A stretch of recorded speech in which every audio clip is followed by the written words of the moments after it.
کیا آپ کو یہ نہیں معلوم ہے کہ جب صحابہ کسی ملک میں جاتے تھے، کسی شہر میں جاتے تھے دعوت دین دینے کے لیے، تبلیغ اسلام کرنے کے لیے، تو وہاں پہلے جا کر کے یہ تھوڑی کہتے تھے کہ ہم صحابی ہیں، ہماری بات مان لیجیے. وہ وہاں جاتے تھے، لوگوں کو اکٹھا کرتے تھے اور اکٹھا کرنے کے بعد ان سے کہتے تھے مکے میں ایک نبی پیدا ہوئے ہیں، حضرت عبداللہ کے گھر میں آمنہ کے لختے جگر کی شکل میں محمد عربی کا وجود ہوا ہے، وہ قرآن کی تعلیم دیتے ہیں، ایک خدا کی ہمیں تبلیغ کرتے ہیں کہ خدا ایک ہے. وہ پیغمبر مکے میں پیدا ہوئے ہیں، مدینے میں ہجرت کر کے گئے ہوئے ہیں، ان کی یہ شان ہے. صحابہ کس شہر میں جاتے پہلے نبی کا میلاد پڑھتے تھے، نبی کا ذکر جمیل کرتے تھے، نبی کے فضائل و کمالات بتاتے تھے، اور اگر لوگ مان جاتے تو پھر صحابہ کرام ان کو اپنے سینے سے لگا لیتے، اور اگر ان میں سے کوئی سرکشی کرتا اور صحابہ کی بات کا انکار کرتا، صحابہ سے جنگ کرنے لگتا، تو صحابہ میلاد مصطفیٰ پڑھنے کے بعد جب سامنے والا برسرے بیکار ہو جاتا تو صحابہ میلاد کے بعد اپنا سر بھی مصطفیٰ جان رحمت کی عظمت کو ظاہر کرنے کے لیے قربان کر دیا کرتے تھے. بس فرق یہ ہے ہم میلاد پڑھتے ہیں تو شیرینی بانٹتے ہیں، اور صحابہ میلاد پڑھتے تھے تو اپنا سر حضرت شاہ فضل الرحمان گنج مراد آبادی نے بیان آیا.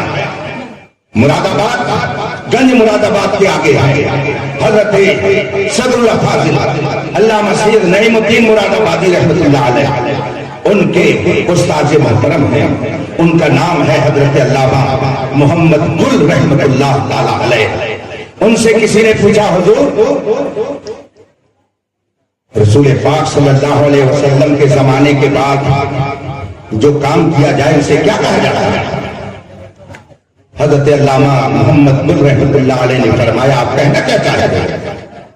میں عرض کر رہا تھا حضرت علامہ محمد گل رحمۃ اللہ علیہ سے پوچھنے والے نے جب پوچھا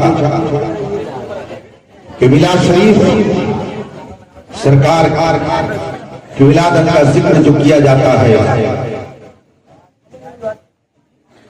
اس تو بدعت ہے، اس لیے کہ بدعت اسے کہا جاتا ہے کہ جو سرکار کے زمانے کے بعد کام کیا جائے.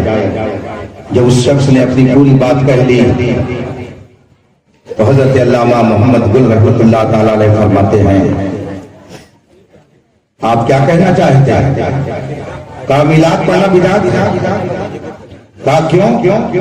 کہا اس لیے کہ جو سرکار کے زمانے کے بعد کام کیا جائے وہ بدعت ہے. جو ہی یہ سنا علامہ محمد گل رحمۃ اللہ علیہ نے فرمایا ٹھیک آپ کہہ رہے ہیں، جو کام رسول پاک کے زمانے کے بعد کیا جائے وہ بدعت ہے، لیکن کیا یہ زمانہ رسول پاک کے علاوہ کسی اور کا ہے؟ کیا یہ زمانہ رسول پاک کے علاوہ کسی اور کا ہے؟ قیامت تک کوئی دوسرا نبی نہیں آ سکتا ہے. قرب قیامت سے پہلے جو حضرت عیسیٰ علیہ السلام جلوہ فرما ہوں گے وہ نئے نبی ہونے کی حیثیت سے نہیں آئیں گے.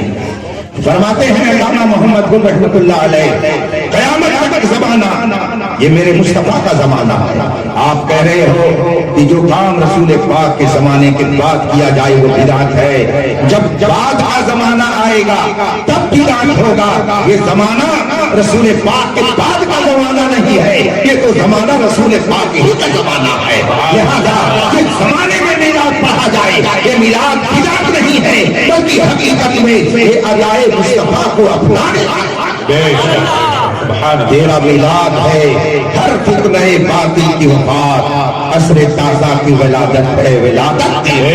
ولادت محمدی کے موقع پر ہم اور آپ کیا خوشی منائیں گے، ہم اور آپ کیا ذکر کریں گے. ولادت محمدی کا جب موقع آیا فرشتگان الہیہ نے حضرت آمنہ رضی اللہ تبارک و تعالیٰ عنہا کے گھر کو جو نور والا نور دیا، اس نورانی برکتوں کا یہ نتیجہ کہ مکہ میں بیٹھ کر کے ملک شام کے محلات کا دیدار فرش عرش والے تیری شوکت کا علو کیا جانے خوش روا عرش پہ اڑتا ہے فریرا تیرا.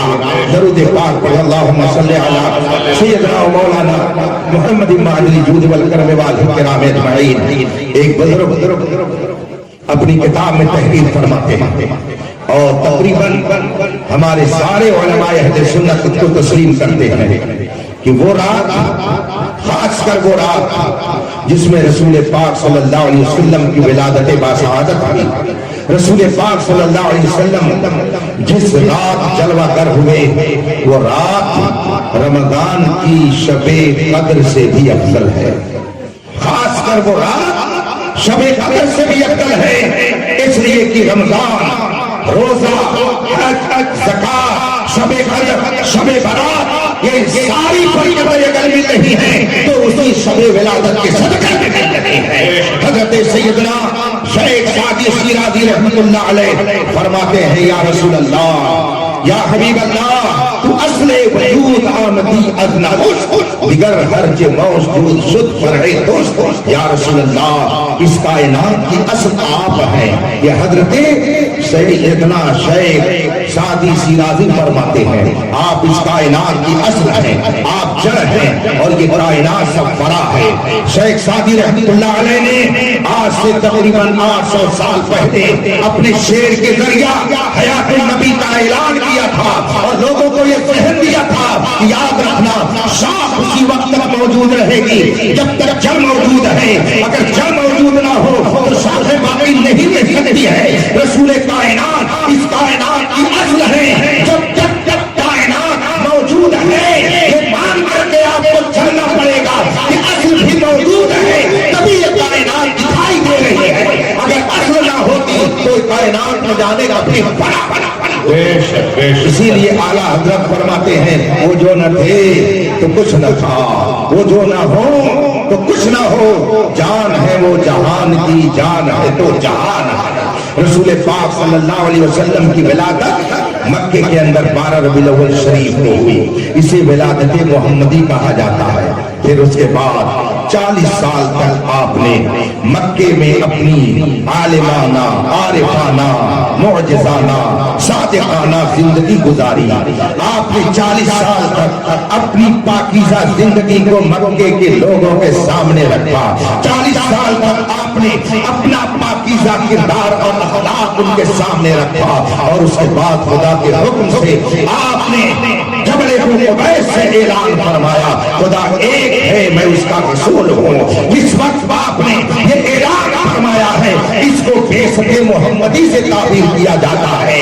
رسول پاک صلی اللہ علیہ وسلم کی خلقت ساری کائنات سے پہلے ہے تو رسول پاک اول کائنات ہے. ولادت کے اعتبار سے سارے نبیوں کے بعد میں آئے تو آپ آخر الانبیاء قرار پائے اور بیسط کے اعتبار سے اب قیامت تک کوئی دوسرا اور نبی مبعوث نہیں ہو سکتا ہے.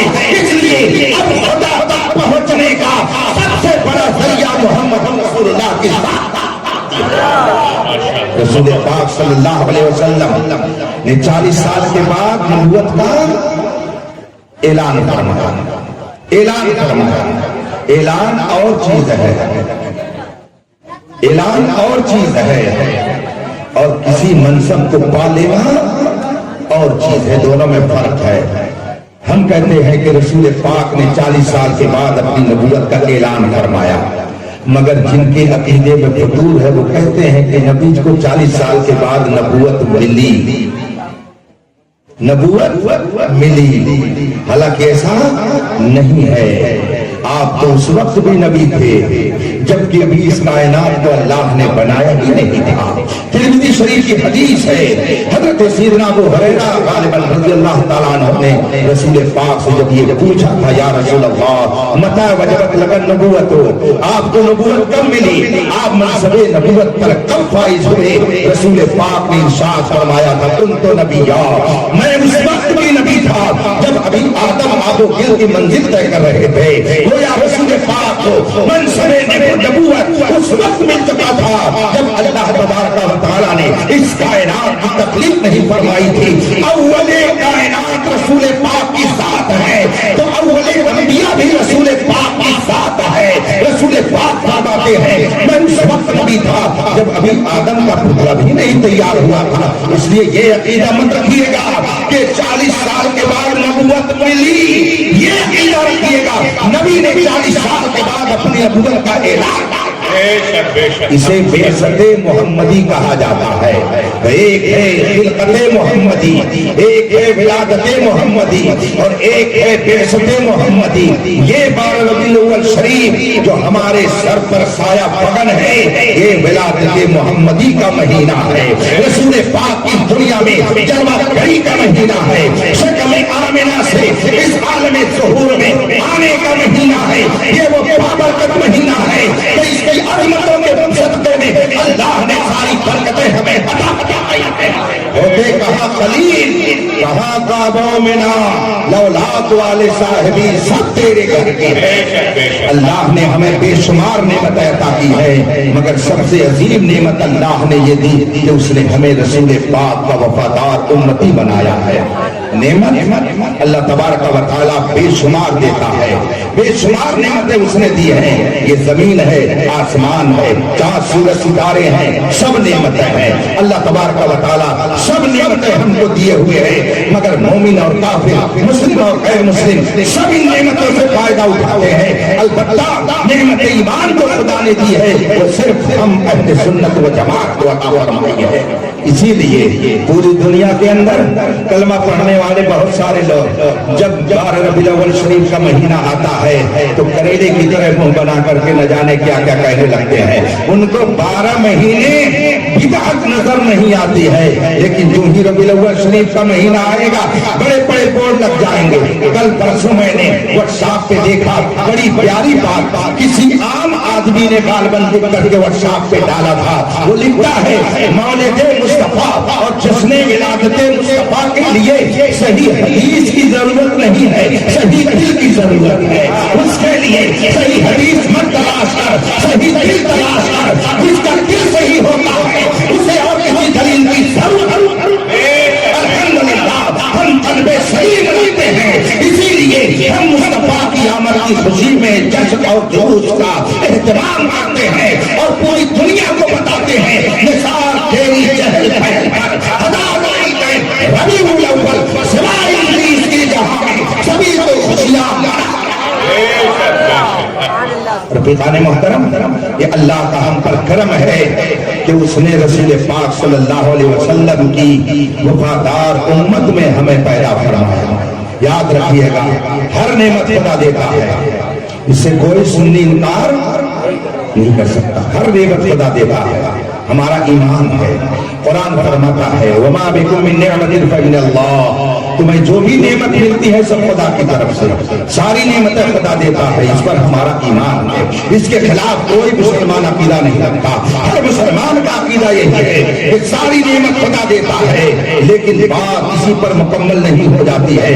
خدا ساری نعمتیں دیتا ہے تو اس لیے ہم اس کی عبادت کرتے ہیں, مگر رسول کائنات خدا سے وہ نعمتیں دلاتے ہیں, اس لیے ہم اسے محبت کرتے ہیں. خدا دیتا ہے تو ہم اس کی بندگی کرتے ہیں, اور مصطفیٰ دلاتے ہیں تو ہم اسے محبت کرتے ہیں. اور آدمی جب کسی سے محبت کرتا ہے, فرمایا گیا ہے من احب شیئا اکثر بالذکر, آدمی جس سے زیادہ محبت کرتا ہے اس کا زیادہ ذکر کرتا ہے.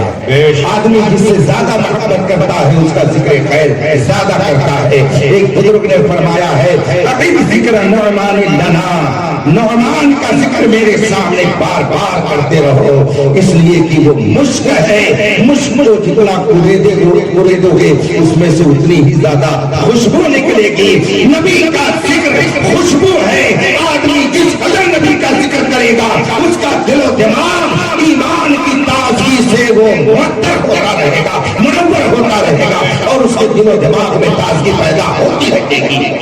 میں ایک بار عمرے کے موقع پر مدینہ شریف حاضر تھا. 12 ربیع الاول شریف کا موقع تھا. 12 ربیع الاول شریف کا موقع, فجر کی نماز کے بعد 12 ربیع الاول شریف کو جگہ جگہ میں نے دیکھا عربوں کو کہ وہ کھجور لیے اور ٹافی لیے تقسیم کر رہے ہیں. کھجور اور ٹافی تقسیم کر رہے ہیں مدینہ منورہ کی سرزمین پر. پھر میں نے پتہ لگایا تو معلوم ہوا ایک نہیں، مدینہ شریف میں آج بھی بے شمار مقامات ایسے ہیں جہاں پہ 12 ربیع الاول شریف کے روز محفل میلاد منعقد کی جاتی ہے، رسول پاک کے ذکر جمیل کی محفلیں منعقد کی جاتی ہیں۔ میں ایک جگہ کھڑا تھا، اتفاق سے ایک نوجوان دور سے دیکھ کر کے میرے قریب آیا، اس نے سلام کیا اور اس کے بعد اس نے مجھ سے پوچھا کہ فلاں ملک سے آئے ہو؟ میں نے کہا نہیں، میں ہندوستان سے آیا ہوں۔ کہا 12 ربیع الاول شریف کے موقع پر آنے کا کیا مطلب ہے؟ میں نے کہا میں نبی کے میلاد کا جشن منانے آیا ہوں۔ اس نے کہا انا من لبنان، میں لبنانی ہوں اور میں بھی اس پورے گروپ کے ساتھ مدینہ منورہ میں رسول پاک کی ولادت کی خوشی میں جشن منانے کے لیے آیا ہوں۔ اس کا مطلب یہ ہے کہ کچھ لوگ جو کہتے ہیں فلاں جگہ ہوتا ہے، فلاں جگہ نہیں ہوتا ہے، وہ کون سی جگہ ہے جہاں پر مصطفیٰ کی ولادت کا جشن نہیں ہوتا؟ نثار تیری چہل پہل پر ہزاروں عیدیں ربیع الاول سوائے انیس کے جہاں میں سبھی تو خوشیاں کان جدھر لگائیے تیری ہی داستان ہے۔ اس کائنات کی سب سے عظیم ہستی کا نام محمد رسول اللہ ہے۔ کوئی دوسرا ہوا ہے نہ ہوگا شہا، تیرے شہر کلام و بقا کی قسم۔ آپ نے علماء کی زبان سے حدیث جبریل کے حوالے سے سنا ہوگا، جب پوچھا تھا رسول پاک نے کیا مجھ سے بھی میری طرح مجھ جیسا کہیں دیکھا؟ تو حضرت جبریل نے عرض کی تھی یا رسول اللہ قلبت الارض مشارقها ومغاربها فلم ارى مثلك، میں نے مشرق و مغرب کو الٹ پلٹ کر کے دیکھا مگر مجھے مشرق و مغرب اور کائنات میں آپ جیسا کوئی نظر نہیں آیا۔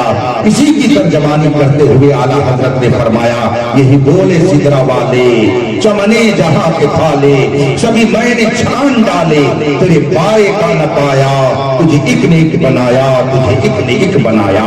اس کائنات میں رسول پاک جیسا کوئی دوسرا انسان پیدا نہیں ہوا۔ ان کا اخلاق، ان کا کردار کتنا اعلیٰ تھا، خدا کی قسم اگر چند واقعات پڑھ کر کے ہم رسول پاک کی سیرت کو اپنا لیں تو پھر وہی دور آئے گا کہ دشت تو دشت ہے، دریا بھی نہ چھوڑے ہم نے، پہلے ظلمات میں دوڑا دیا۔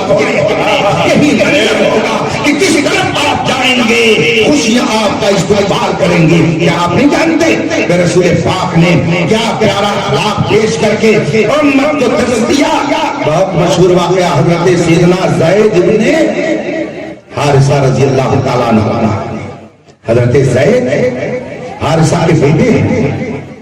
رسول پاک صلی اللہ علیہ وسلم مکے میں تشریف فرما ہے، حارثہ کے بیٹے زید کو ڈاکوؤں نے کہیں سے اچک لیا اور لا کر کے مکے کے بازار میں بیچ دیا۔ خریدنے والے نے خریدا، اتفاق سے وہ حضرت ام المومنین خدیجہ رضی اللہ تعالیٰ عنہا کے بھتیجے تھے، اور زید ابن حارثہ کو خریدنے کے بعد اپنی پھوپھی حضرت خدیجہ کے قدموں میں لا کر کے رکھ دیا۔ کہا پھوپھی جان یہ میری طرف سے ہدیہ اور تحفہ ہے، یہ غلام ہے آپ کی خدمت کے لیے ہے۔ جب حضرت خدیجہ رضی اللہ تعالیٰ عنہا رسول پاک کے نکاح میں آئیں اور زوجہ نبی ہونے کا شرف حاصل ہوا تو حضرت زید کو ام المومنین حضرت خدیجہ نے رسول پاک کی خدمت میں دے دیا۔ یا رسول اللہ یہ آپ کے خادم، آپ کے غلام کی حیثیت سے خدمت کریں گے۔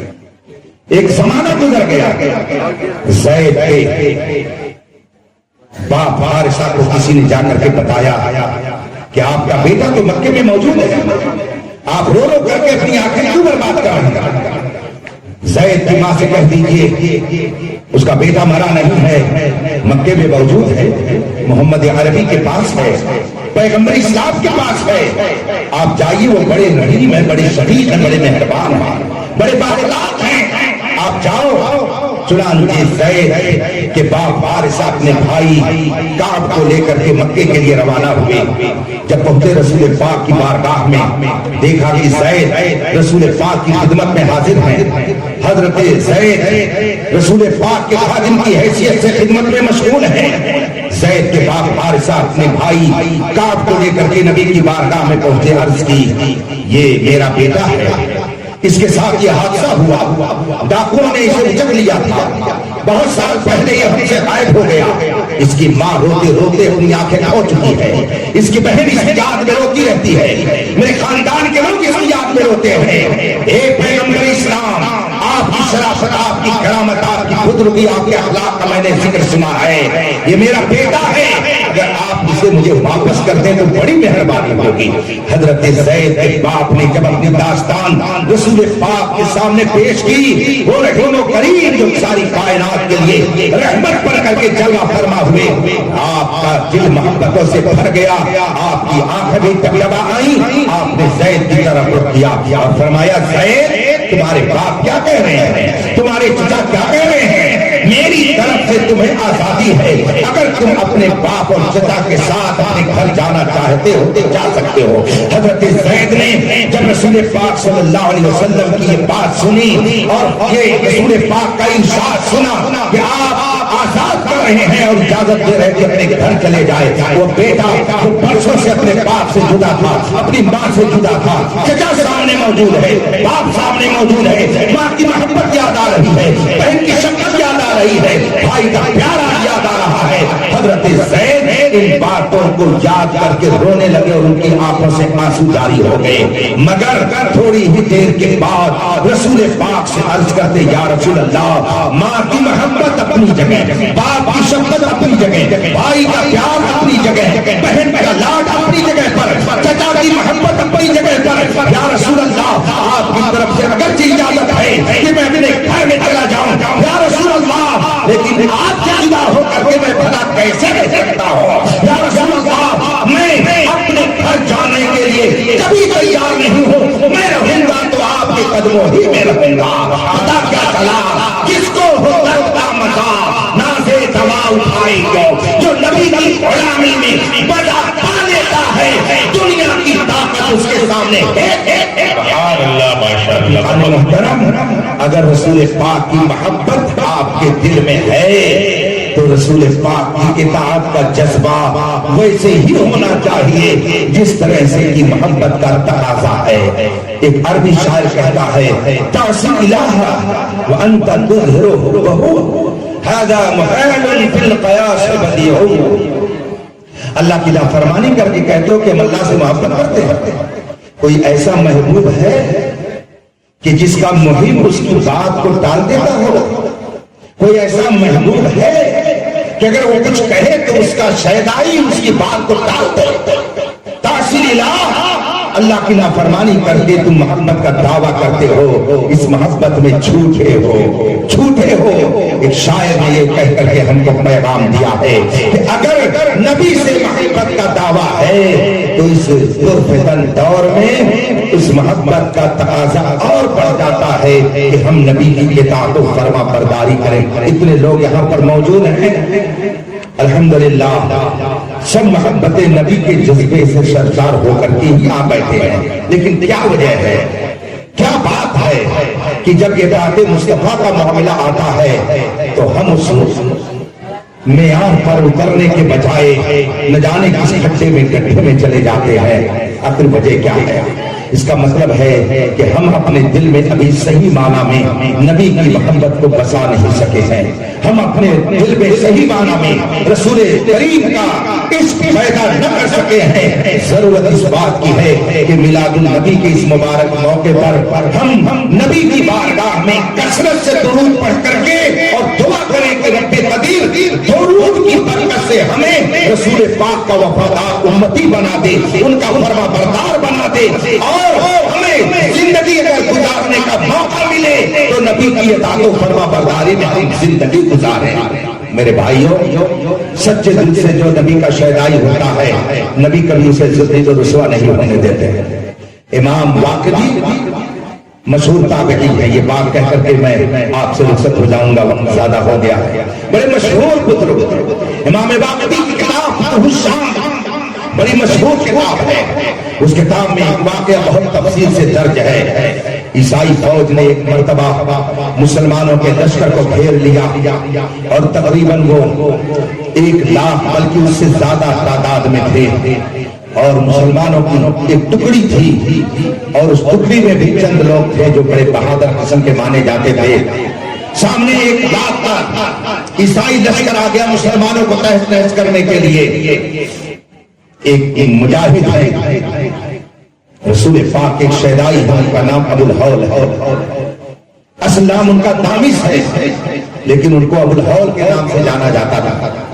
وہ پہنچے حضرت خالد بن ولید رضی اللہ تعالیٰ عنہ کی بارگاہ میں, عرض کی دشمن کی فوج سامنے ہے, مسلمانوں پر حملہ کرنے کے لیے تیار ہے, ہمیں 10 ساتھیوں کو دے دیجئے, ہم جا کر کے ان کا کام تمام کرنے کے لیے تدبیر کر کے آئیں گے, ان کو ہم کو بتر بتر کرنے کے لیے منصوبہ بنائیں گے. حضرت خالد بن ولید نے کہا اتنا عظیم لشکر اور اس کے لیے تم 10 لوگ کیا کر سکتے ہو؟ حضرت ابو الہول نے فرمایا, عرض کی آپ ہمیں 10 ساتھی دے دیجئے اور پھر دیکھیے کہ ہم کیا کرتے ہیں. حضرت دامس کی خواہش کے مطابق انہیں 10 ساتھیوں کو دے دیا گیا. حضرت خالد بن ولید نے 10 ساتھیوں کے ساتھ حضرت ابو الہول کو الوداع کیا, انہیں رخصت کیا, انہیں الوداع کہا اور وہ دشمن کی فوج کی طرف چلے گئے.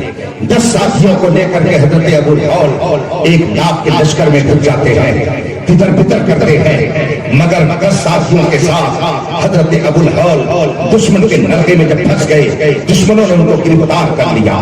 حضرت خالد بن ولید کو جب یہ خبر ملی کہ ساتھی سب کے سب گرفتار ہو گئے, حضرت ابو الہول بھی گرفتار ہو گئے, ان کی آنکھوں سے آنسو جاری ہو گئے. اس لیے ابو الہول اس ٹکڑی میں اور اس فوج میں بڑی طاقت کے مالک تھے, بہت بڑے بہادر تھے اور وہ دشمنوں کے قید میں ہو گئے. حضرت خالد بن ولید کو جب یہ خبر ملی, آپ کی آنکھوں سے آنسو, مگر رب کی بارگاہ میں آپ نے ہاتھ اٹھا کر کے دعا کی, مولا میرے ان ساتھیوں کی حفاظت فرما. 1 ہفتہ گزرا, 2 ہفتہ گزرا, 3 ہفتہ گزرا, کئی ہفتہ گزر گئے.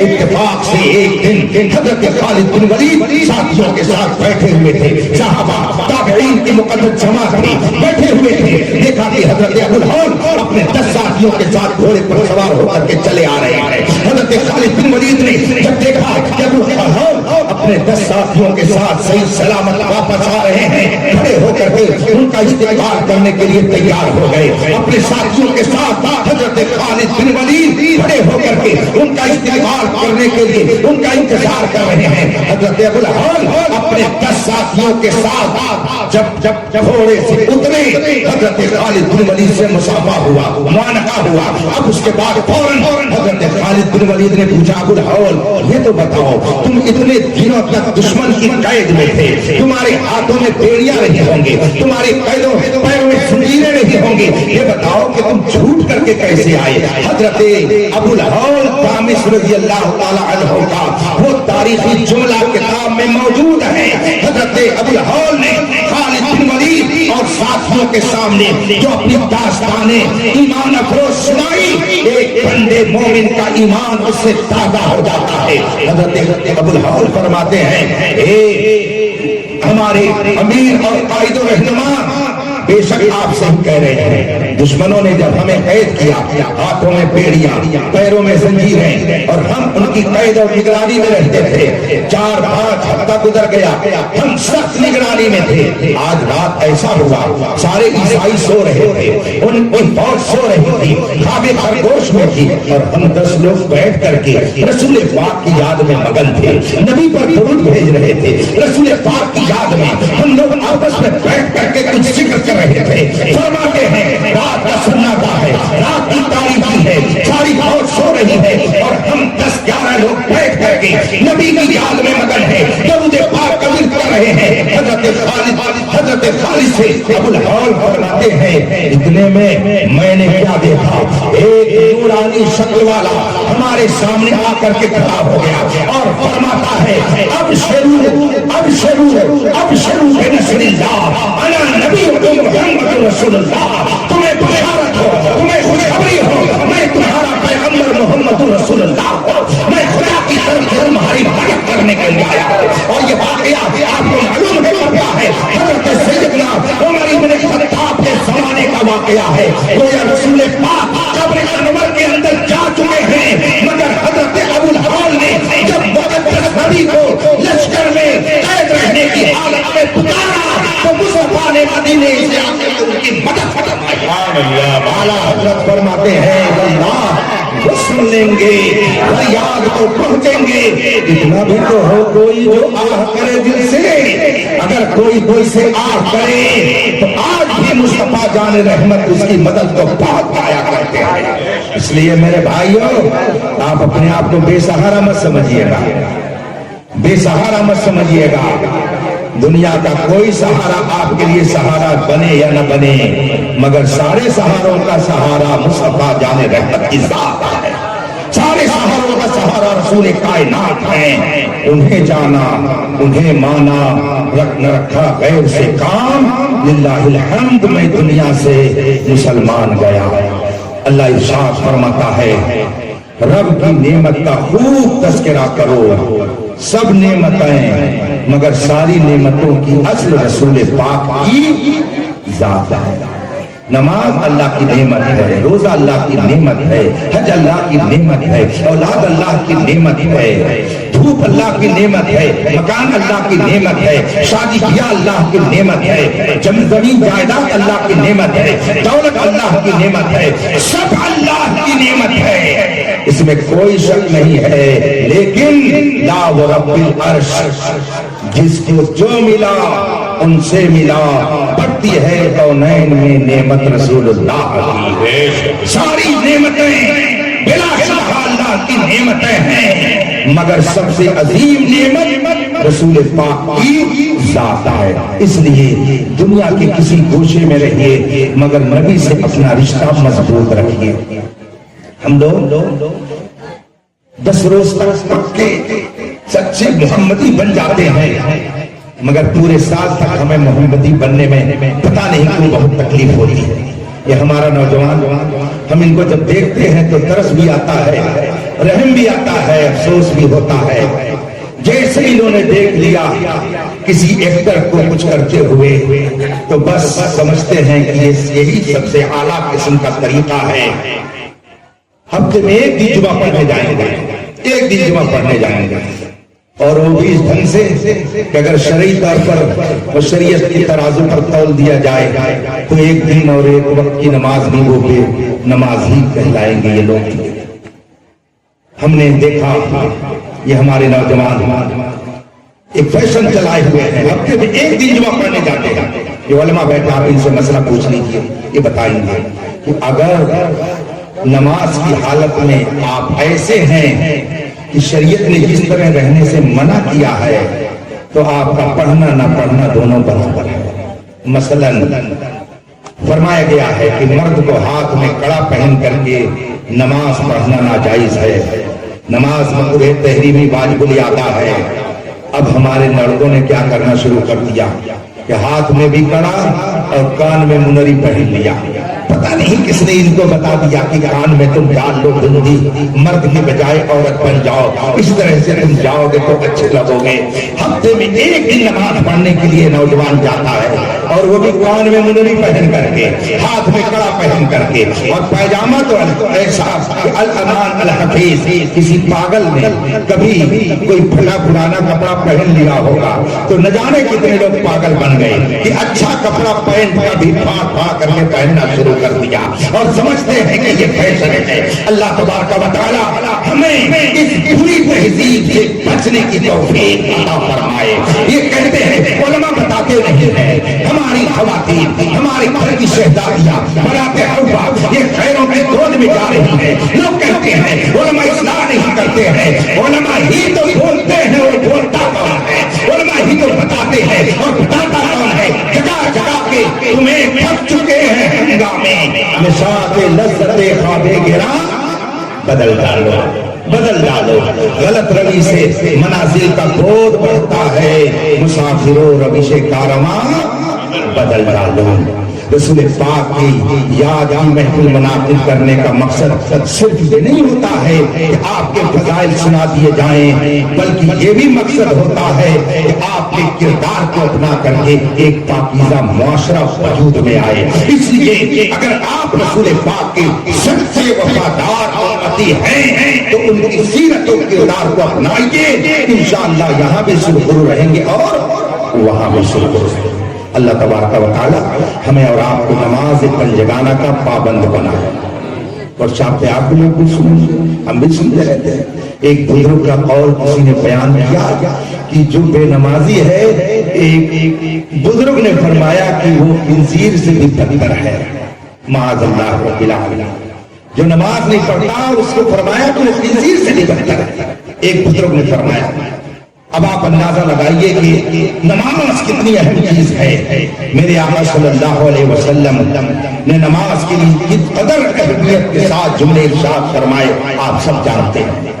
رسول پاک نے اخلاق اتنی پیاری تعلیم ہمیں عطا کی ہے، آپ سب جانتے ہیں۔ صبر کا کس طرح سے ہمیں درس دیا ہے، آپ سب جانتے ہیں۔